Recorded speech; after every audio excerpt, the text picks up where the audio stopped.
Well, I think it's time to wrap up my first Bias Day month and cover a contender for a spot in my top 10 favorite series of all time, Ranma 1/2. I actually have a lot of history with this series, as this is the series that got me into gender benders. Again, most gender benders are frankly garbage, but there's some good ones out there that help illustrate to readers that, hey, gender and sexuality are much more fluid than you would think. While that fact may not be as groundbreaking nowadays as it was back then, but for a kid who grew up in a very red state, where breaking those stereotypes were either very frowned upon or very frowned upon, series like these blew my mind and frankly made me a better person, either through self-reflection or realizing the injustice being done to the LGBT plus community. That's not to say that Ranma 1/2 is the best at representing these issues, as it generally doesn't, but for a 90s anime adapting a series that started in the late 80s, in Japan no less, it's one of the better series out there, at least for its time. But I delayed it long enough, let's talk Ranma 1/2. Ranma is about the titular character Ranma Sawatome, a high schooler and practitioner of the School of Anything Goes martial arts, which he plans to master. But after an ill-fated training trip with his father Genma, Ranma is afflicted with a curse. Whenever he's splashed with cold water, he becomes a she. Getting splashed with hot water returns him to his birth sex. But he must return to Japan as he's been set up to marry one of the daughters of his father's best friend, Son Tendo. The lucky lady being Akane Tendo, a fellow martial artist who also happens to be the same class as Ranma. The two are engaged in what I refer to as tsundere chicken, where two tsunderes get as close as they can to confessing without actually confessing, because they are some of the most stubborn individuals out there. Ranma wants to focus on mastering his martial arts and sees both his curse and fiancé business as distractions, while Akane dislikes Ranma's cold attitude to her, as well as being sick of the nonsense that are high school boys being, well, high school boys. As with most things in Ranma, nothing can be as simple as that. Ranma has a whole array of other rivals and fiancés to tend with.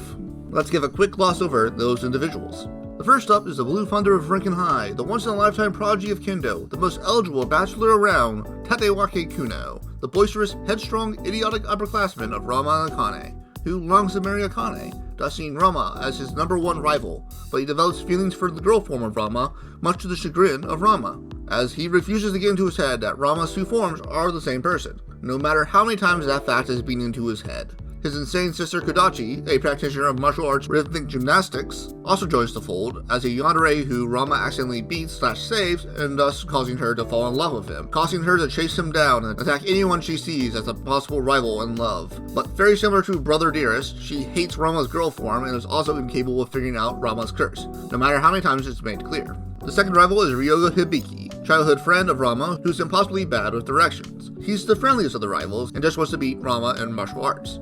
He has some of the best fights with Ranma, trying to use his strength to match up against Ranma's speed. But similar to Ranma, he's also been cursed and turns into a pig when splashed with water. But Akane essentially adopts his pig form, and he starts to develop feelings for her, complicating his rivalry with Ranma even more. The next fiancé is Shampoo, an Amazon who Ranma defeats, causing her to make a pact to marry him. She has a curse causing her to turn into a cat, which Ranma is definitely afraid of. But she's a bit of a trickster, willing to pull out an array of mystical items to get Ranma to date her. But this attracts the martial artist who has feelings for Shampoo, to make the jump to Japan. Moose is a practitioner of martial arts involving weaponry, making him a dangerous foe whenever he isn't completely blinded when he loses his glasses. The last fiancé is Ukyo Kunoji, a practitioner of martial arts Okonomiyaki, and childhood friend. But Ranma's father made a deal with her father to get them married to pay off his debts he owed. But Genma made a run for it, and Ukyo is looking to collect. Add in the Tendo family, and that makes up the majority of the recurring cast that causes the chaotic adventures that Ranma goes through. Ranma the series is at its best in three situations. The first being when it has characters fighting other martial arts practitioners using their weird martial arts. See martial arts figure skating, speed eating, cheerleading, and the previously mentioned rhythmic gymnastics as perfect examples of this theme. Secondly, episodes that see Ranma and Akane getting closer, be them teaming up in fights like the previously mentioned martial arts figure skating and cheerleading, but solo episodes showing them together are equally as good. Third are episodes where Ranma is learning a new technique. The chestnuts roasting over open fire, cat fu, and the roar of the heavens are all great examples of cool techniques used as the focus of an arc, or episodes. But even outside of Ranma, episodes that have Ryoga learning the Shishi Hokudan and Bakusai Tenketsu are equally great episodes. Some other episodes excel, but most fall into one of those three categories. On the flip side, Ranma's biggest issues are whenever one character shows up, that is being Master Hapasai, the immortal, lecherous master of Anything Goes martial arts, whose on-screen presence is mainly him stealing girls' bras and panties and being a giant menace to the entire cast.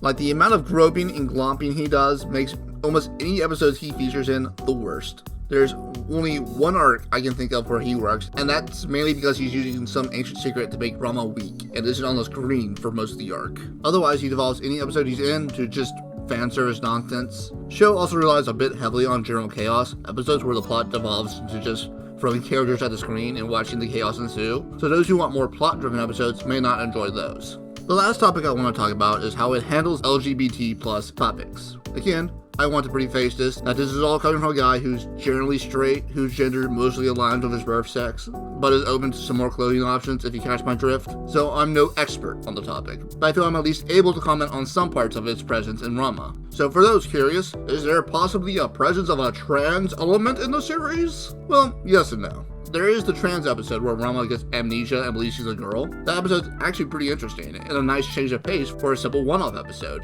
Of course, fans have been happy to fill in the blanks and create a trans headcanon, which I can respect, as we're in 2021 and still can't get trans representations right, so I doubt that the 90s were any better. But given the fact Konatsu was too late in the manga run to make it into the anime, we're only left with Tsubasa as the only trans-aligning character. But he isn't what I call great representation, with a lot of the humor deriving from the fact that he's a cross-dresser. But he only shows up like twice, maybe thrice. But to circle back to Ranma, something I like is that very rarely is the humor surrounding his girl form the kind of humor that is like, haha, he's a boy being a girl, haha.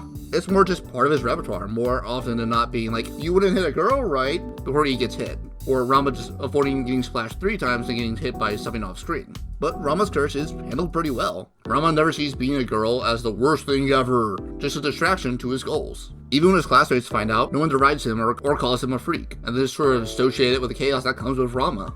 Honestly speaking, Ranma even starts to realize that there are advantages to having this form, and is willing to use it for extended periods, as long as it solves an issue. But that breaks down the series, and covers what I wanted to cover. But should you watch the series? I believe so. It does have one advantage already, being both historic, being the series that popularized many of the tropes for harems and the concept of gender benders, as well as being one of legendary authors Rumiko Takahashi's most popular works. So it may be easy to say it's worth checking out on pedigree alone. But my recommendation comes from the fact that I think the series is still very enjoyable, with the caveat that it may be worth finding a guide to tell you what episodes you can skip with no repercussions, which I may be willing to make when I get some free time. But if you enjoy martial arts, general chaos, harems, or gender benders, this is definitely a series to put on your list. For those still on the fence, give it a watch. Maybe you'll be like me and come out knowing a little bit more about yourself and being a better person.